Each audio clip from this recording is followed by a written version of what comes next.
Diphu Press Club lapen Digital Media of Karbi Anglong atum ta pacheton dun pen National Press Day talon dun. Diphu rangsina sarpo auditorium hall lurulang so along ingteng phokebra troxy pacheton dun pen National Press Day katalon. Labang so katalon along Diphu Press Club lapen Digital Media Union of Karbi Anglong mate DMUKA atum pensi patir piponlu. Labang so mai borsing rong phar Diphu Press Club kong chun bang ahin pensi mai chiphem phu ponlu. Lapen aluhia man pen kachetong don KAC Board Chairman Long Sing Tong Bi lapen KASA kong chun bang Pangkas Teron atum chetong don.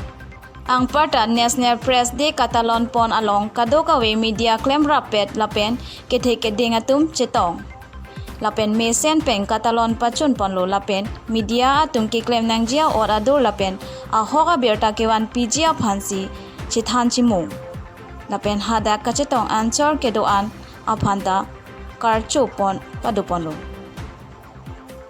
Bokajan pen Arun Taro report Karbi Anglong TV9 News.